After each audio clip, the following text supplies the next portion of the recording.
Hello everyone, हमने section 15 को complete किया था। आज हम सेक्शन 16 और 17 को डिस्कस करेंगे। सेक्शन 17 ऑफ इंडियन एविडेंस बात करता है ऐसा कोई भी काम जो आप रोज करते हैं, ठीक है ना, कोर्स ऑफ बिजनेस यानी ऑफिस में आपका वो काम डेली रूटीन में करने का है, वो रेलिवेंट होगा। और वो रेलिवेंट कब माना जाएगा, वो ही ये सेक्शन बता रहा है।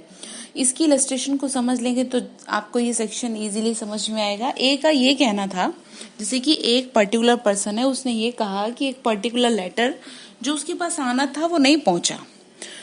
फिर पोस्ट ऑफिस कंपनी ने ये कहा कि वो डेड लेटर में भी नहीं था, जिस लेटर की आप बात कर रहे हैं वो तो उसमें भी नहीं था, डेड लेटर में भी नहीं था। जबकि ऐसा होता है कि अगर कोई भी लेटर सामने वाले व्यक्ति के पास नहीं पहुंचा तो वो दोबारा पोस्ट ऑफिस के पास वापस आ जाता है। तो ऐसे टाइम पर पोस्ट ऑफिस कंपनी में ये काम रोज होता था। अब यहाँ पर इशू ये क्रिएट होता है कि ए जो कह रहा है वो मेरे पास नहीं पहुंचा, मेरे पास नहीं मिला, तो जो डेड लेटर है उसमें वो वापस आना चाहिए, लेकिन वो वापस नहीं आया।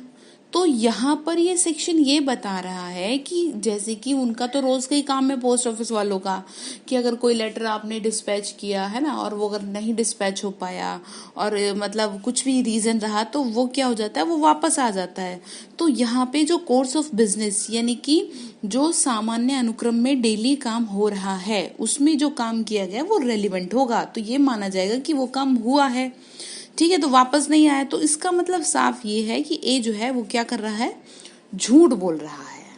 यहाँ फैक्ट क्या रेलिवेंट होगा, इसमें कौन से फैक्ट को आप वो करेंगे, मतलब कौन से फैक्ट को आप बताएंगे कि सबसे पहली बात कि वो अगर आपके पास नहीं पहुंचा तो वो वापस दोबारा हमारे पास आना चाहिए था, यानी कि अनडिलीवर्ड रह जाता है। बाद में सारे जो भी लेटर होते हैं उनको रखा जाता है ना कि भाई चलो ये अगले दिन इसको हम क्या कर देंगे, डिस्पैच कर देंगे।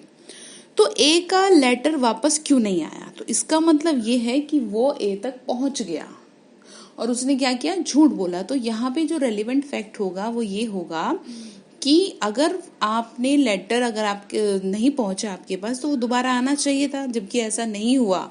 जबकि सामान्य अनुक्रम में अगर ये देखा जाए तो ये तो डेली का काम है, इसमें कोई एक दिन का काम थोड़ी ना है कि जो एक दिन सही करेंगे दूसरे दिन नहीं करेंगे। तो कहने का मतलब ये है, सेक्शन 16 को आप रीड करें सेक्शन 114 की इलस्ट्रेशन एफ के साथ, तो आपको ये चीज बहुत अच्छे से क्लियर हो जाएगी कि वो किस बारे में बात कर रहा है।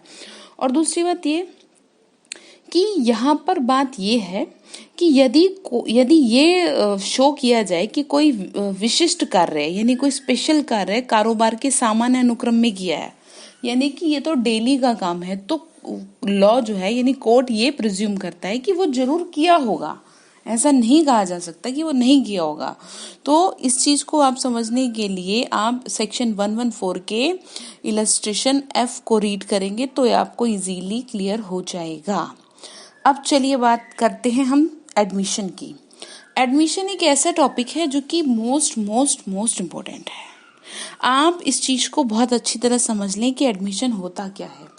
आपके किसी भी तरह के एग्जाम के, लॉ के और वैसे भी वकालत के लिए भी ये क्या है, ये बहुत इंपॉर्टेंट है। इसको जितना डिटेल में आप समझेंगे उतना ही आपको ये फायदा रहेगा। तो इसको समझने से पहले मैं आपको बता देती हूँ एडमिशन का मतलब क्या होता है। आपने सुना होगा एडमिशन और कन्फेशन दो चीजें होती हैं। तो कन्फेशन और एडमिशन ये दोनों ही चीजें क्या है, इम्पोर्टेंट है। और इन चीजों को अगर आपको ये कॉन्सेप्ट क्लियर हो गया तो आप आंसर राइटिंग भी अच्छे से कर पाएंगे और वकालत भी अच्छे से कर पाएंगे। एडमिशन का मतलब होता है स्वीकृति, अगर मैं हिंदी में बोलूँ तो। और अगर मैं अपनी सिंपल लैंग्वेज में बोलूँ तो स्टेटमेंट होता है। स्टेटमेंट से मतलब होता है कोई किसी का कोई कथन यानी कि कोई अपनी कोई बात कह रहा है, उसको हम क्या कहते हैं, स्टेटमेंट कहते हैं। ये यानी कि ये एक तरह की स्टेटमेंट ऐसी होती है कि जो या तो कोई मुंह से बोल के कर रहा है, या वो लिख के दे रहा है, या वो इलेक्ट्रॉनिक फॉर्म में कर रहा है, किसी भी तरह से कर रहा है, अपनी बात किसी भी तरह से बता रहा है, तो वो क्या होगा, एडमिशन कहा जाएगा। जो ये सजेस्ट करती है कोर्ट को कि इसमें जो फैक्ट इन इशू हैं या रेलिवेंट फैक्ट हैं ये कौन से हैं। आपने अपनी कोई बात कोर्ट के सामने कही तो कोर्ट क्या करेगा, कोर्ट को ये अनुमान लगाया जाता है कोर्ट के थ्रू कि ये जो बात कह रहा है ये इसमें रेलिवेंट फैक्ट क्या है, फैक्ट इन इशू क्या है, इसलिए क्या होता है एडमिशन को इसके अंदर रखा गया है। और दूसरी बात ये, और ये किसके द्वारा की जाती है, ये उन लोगों के द्वारा की जाती है कि जो आपके सेक्शन आपके 18, 90, 20 में दिया गया है आगे, यानी कि एविडेंस एक्ट में ही सेक्शन 18, 90, 20 में दिया गया है कि आप एडमिशन किसके थ्रू करेंगे और कौन सी वो सिचुएशन होंगी कि जिसमें एडमिशन किया जाएगा। जो सिचुएशन होंगी वो आपके सेक्शन 17 to 31 में बताई गई है। मैं आपको वैसे बता दूं कि ये किसके थ्रू होता है, किसी भी पार्टी या एजेंट के थ्रू किया जा सकता है, इसको प्रूफ करने की जरूरत नहीं रहती। एडमिशन किसी भी पार्टी के, यानी कि केस की किसी भी पार्टी के एजेंट के थ्रू इस चीज को किया जा सकता है। अब तीसरी बात, अब ये पहली बात मैंने आपको बताई एडमिशन होता क्या है, दूसरी बात ये कौन कर सकता है, तीसरी बात ये कौन से सिचुएशन में होता है, चौथी बात कि जो एडमिशन है ना, एडमिशन सिविल केसेस में होता है और जो क्रिमिनल केसेस हैं उसमें कन्फेशन होता है। अब आपको कन्फेशन और एडमिशन को समझने की बहुत ज़रूरत है। इसको ऐसे समझिए आप कि एडमिशन ये एक फैक्ट है, एडमिशन ये एक अकेला फैक्ट है और इस एक अकेले फैक्ट को आप प्लस गिल्टी कर दें, यानी admission plus guilty is equal to confession.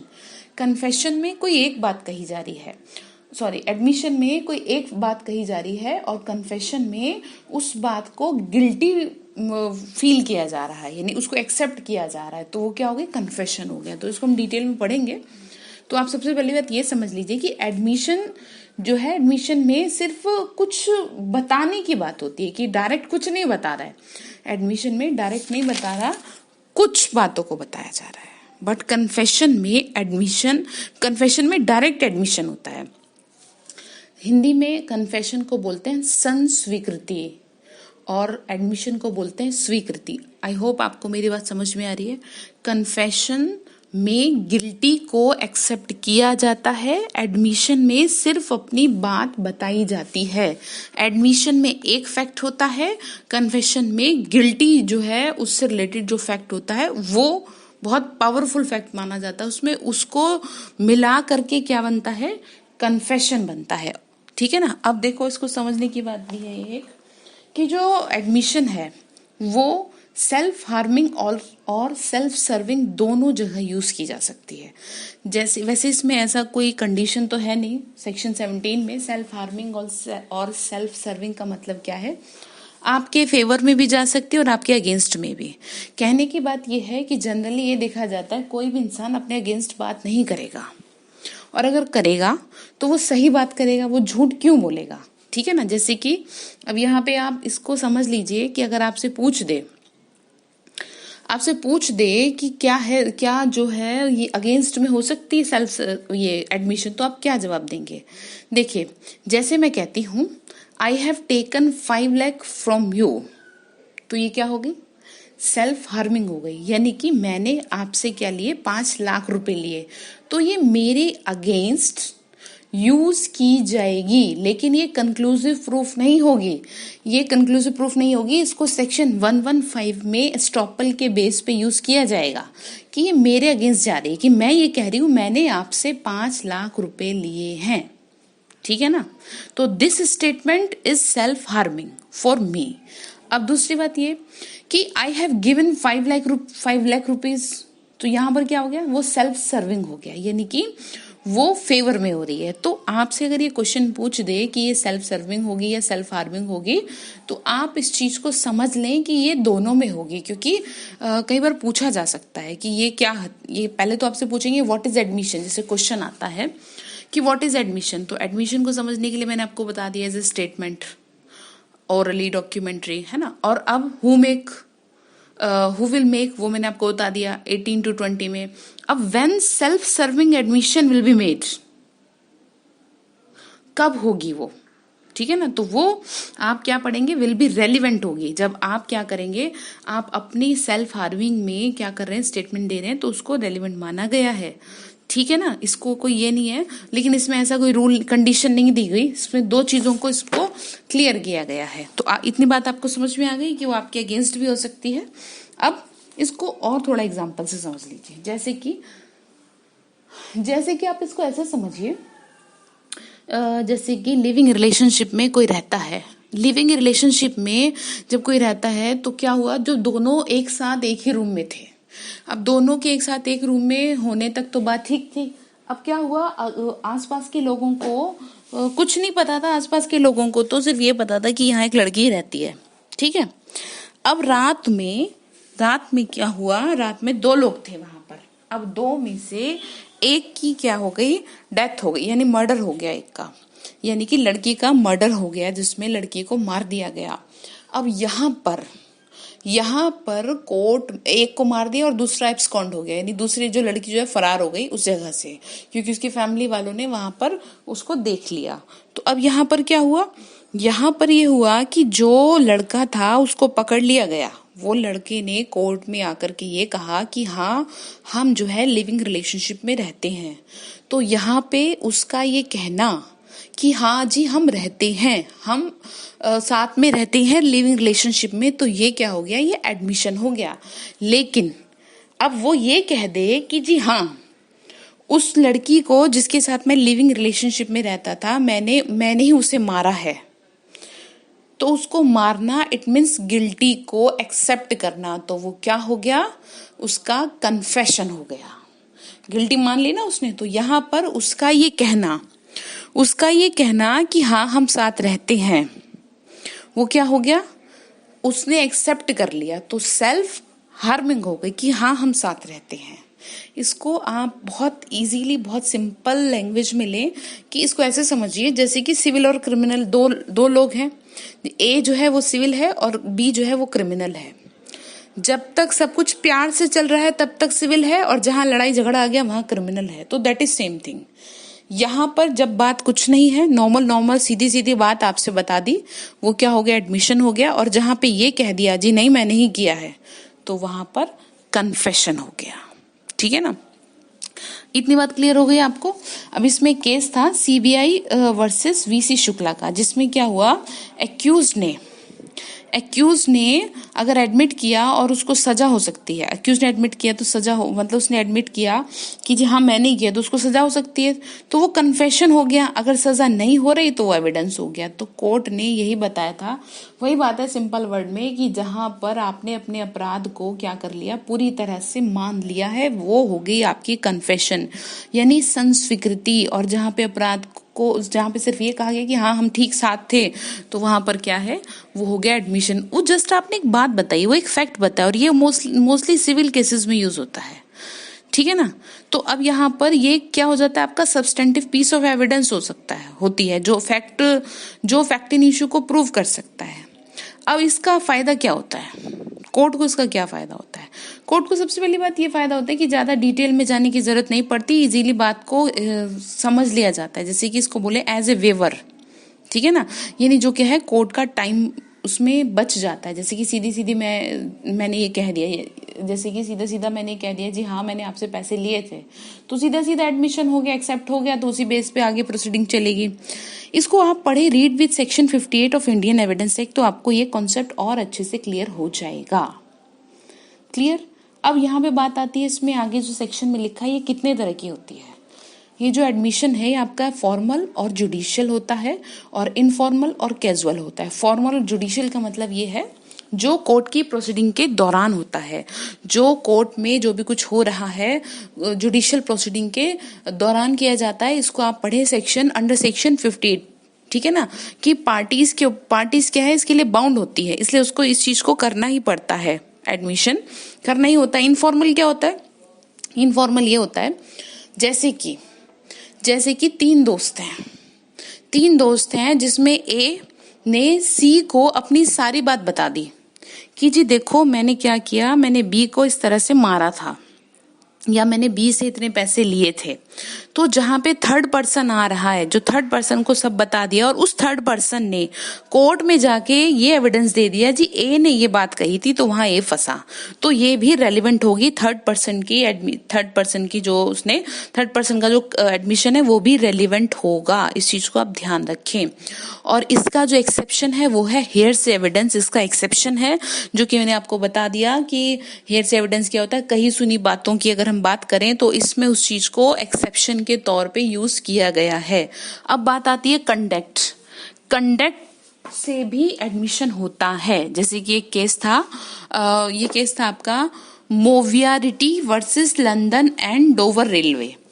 इसका मतलब ये है, मतलब ये तो केस का नाम है। इस केस में क्या हुआ था कि एक रेलवे कंपनी पर एक जो प्लेंटिफ था उसने रेलवे कंपनी पर व्यक्तिगत क्षति के लिए नुकसानी प्राप्त करने का केस डाला। यानी कि उसने एक केस डाला जी मुझे क्या हुआ है, मुझे अपना पर्सनल इसमें बहुत ज्यादा वो हुआ है, क्षति हुई है, मुझे बहुत नुकसान हुआ है। तो इस बात का जो रेलिवेंट है, उस बात का जो एविडेंस है वो रेलिवेंट माना गया कि उस इंसान ने जिस समय जो दुर्घटना हुई, जो उसने शो किया कि उस समय कोई उपस्थित था ही नहीं जो दुर्घटना में उस समय उपस्थित थे, उन्हें गवाही देने के लिए फुसलाने का प्रयत्न करता रहा। यानी कि कहने का मतलब यह है कि वो बहुत सारे लोग जिनकी गवाही देने के लिए क्या करता रहा, वो उनको तैयार करता रहा झूठ मूठ में कि तुम मेरे लिए क्या दे दो, गवाही दे दो। जैसे आप देखते हैं ना कोर्ट में क्या होता है, बहुत सारे ऐसे लोग होते हैं कि जो झूठी गवाही देने के लिए पैसे के ऊपर भी तैयार हो जाते हैं। तो वो फुसलाने का प्रयत्न करता रहा। तो कोर्ट ने कहा कि इस तरह का जो कंडक्ट है ना, इस तरह का कंडक्ट इस बात की कन्फेशन होती है कि जो उसने केस में शुरू में किया, और वो सत्यता से परे है कि ये जो कंडक्ट है ना, ये कंडक्ट द्वारा जो एडमिशन था ये भी रेलिवेंट माना जाएगा कि उसने क्या किया, ये कहा कि जी मेरे को इस चीज का क्या हुआ है, नुकसान हुआ है। तो इसने क्या किया, एडमिशन किया। और एडमिशन से रिलेटेड जो भी कुछ इसमें फैक्ट थे वो कौन से फैक्ट थे, जो उसने लोगों को क्या किया, फुसलाया कि तुम इस चीज के लिए गवाही देना। Is that clear? तो इसमें ये चीज आ गई आपकी। तो अब इस चीज के साथ साथ आप एक चीज और समझ लें, मोटा मोटा सा, आगे हम पढ़ेंगे कन्फेशन को भी, लेकिन मैं आपको ऐसे ही बता दूं कि कन्फेशन को किस तरीके से कोर्ट में किया जाता है। कन्फेशन को 3 तरीके से कोर्ट में किया जाता है। सबसे पहली बात इन्वेस्टिगेशन के टाइम पे, फिर इंक्वायरी के टाइम पे, एंड देन फिर ट्रायल के टाइम पे। इन तीनों टाइम पे कोर्ट में कन्फेशन को किया जाता है। इसमें क्या होता है, इन्वेस्टिगेशन के टाइम पे जो कन्फेशन होती है, इन्वेस्टिगेशन के टाइम पे जो कन्फेशन होती है उसको कोर्ट में एडमिसेबल नहीं माना गया। उसके पीछे रीजन है, उसके पीछे रीजन ये है क्योंकि उसमें क्या होता है, पुलिस वाले के सामने, अगर जैसे कि एक्यूज्ड है वो पुलिस कस्टडी में है और वो उसके सामने कन्फेशन कर रहा है, तो कोर्ट में उसके सामने कन्फेशन अगर जो की है पुलिस स्टेशन में पुलिस वाले के सामने, उसको एडमिसेबल नहीं माना गया। लेकिन अगर वो फिर भी अक्यूज जो है इंटरेस्टेड है कन्फेशन देने के लिए, तो वो कब होगी एडमिसेबल, जब वो मजिस्ट्रेट के प्रेजेंस में होगी, मजिस्ट्रेट के सामने होगी, तब इन्वेस्टिगेशन के टाइम पे कन्फेशन को एडमिसेबल माना गया है। अदरवाइज किसी भी पुलिस ऑफिसर के सामने उस चीज को एडमिसेबल नहीं माना गया। दूसरी बात, इंक्वायरी के टाइम पे इश्यू ऑफ फ्रेमिंग चार्जेस के समय, जब चार्जेस फ्रेम करता है, जब कोर्ट क्या करता है, इशू फ्रेम करता है, तो उस टाइम पे भी अगर कोर्ट एक्यूज से पूछता है कि आप अपनी गिल्टी मानते हो, और अगर वो मानता है तो क्या होगा, तो मजिस्ट्रेट के सामने या सेशन कोर्ट के सामने, जिसके भी सामने है वो, तो उस समय वो उस चीज को एक्सेप्ट करता है। और अंडर सेक्शन 164 ट्रायल के केस में उस चीज को वो रिकॉर्ड करता है। लेकिन आप इतना ध्यान रखें कि अगर वो ये मानता है कि मैं गिल्टी हूं, तो मजिस्ट्रेट क्या करेगा, वो उसको ये बताएगा कि जो भी तुम ये कर रहे हो ये तुम्हारे अगेंस्ट जा सकता है। और अगर ये कोर्ट सेटिस्फाई हो जाता है इस बात से, तो उस चीज को वो करेगा। ट्रायल के केस में क्या होता है, शुरू से लास्ट तक कभी भी कन्फेशन कर सकता है, तब कोर्ट उसको रिकॉर्ड करेगी और उसे वो सारी डिटेल बताएगी। इसको आप अंडर सेक्शन 164 पढ़ेंगे तो आपको ये इजीली और अच्छे से क्लियर हो जाएगा। लेकिन आप मोटा मोटा ध्यान रखें, कन्फेशन और आपका ये एडमिशन, इन दोनों में डिफरेंस है, इसको एक ना समझे। मैंने आपको एग्जाम्पल के तौर पे भी काफी बता दिया। अब हम इसकी डेफिनेशन को पढ़ लेते हैं। डेफिनेशन में लिखा हुआ है admission, an admission is a statement oral और डॉक्यूमेंट्री और contained in a electronic form. Is it clear? यानी कि वो किसी भी फॉर्म में हो सकता है। Which suggest any inference as to any fact in issue और रेलिवेंट फैक्ट, जो कि इन्फ्रेंस करे, इस बात का अनुमान लगाए कि जो कि किसी फैक्ट इन इश्यू या रेलिवेंट फैक्ट को शो करे, पता चले ना उस चीज के बारे में। And which is made by any of the person and under the circumstances hereafter mention, यानी कि जो सेक्शन 18, 90, 20 में दिए गए हैं वो क्या कर सकते हैं, कन्फेशन को मेड कर सकते हैं। उसमें पहली बात जो है कैसे होगी वो मैंने आपको बता दिया, oral, documentary, electronic form. And second is वो रेलिवेंट फैक्ट और फैक्ट इन इशू को इन्फ्लुएंस करें। एंड थर्ड इज किसके थ्रू होगी, 18, 90, 20 any person of the parties और any agent of the parties. ठीक है ना, इसमें यही लिखा हुआ है। तो इसमें इतना ही। और वो कौन कौन से मतलब कौन कौन सी कन्फेशन होगी, फॉर्मल, जुडिशियल और इनफॉर्मल और कैजुअल, और एडमिशन बाय कंडक्ट। ये 3 चीजों से आप इसको ध्यान रखें। इसमें केस भी है अम्मिनी वर्सेस केरल राज्य। इसमें क्या हुआ था, हत्या में, यानी किसी का मर्डर हुआ था तो एक्यूज ने, हत्या के एक एक्यूज व्यक्ति को चोटें आई थी उसने अपनी चोटों का कारण चिकित्सक को बताया। इस स्पष्टीकरण को क्या माना गया, स्वीकृति माना गया। यानी कि उसने एडमिशन किया कि हाँ देखो मेरे साथ जो भी हुआ वो इसकी वजह से हुआ, तो यहाँ पे उसने एडमिशन किया इस चीज का। तो आई होप ये क्लियर होगा आपको। बाकी का हम नेक्स्ट क्लास में कवर करते हैं 18, 90 और 20 को। Thank you so much.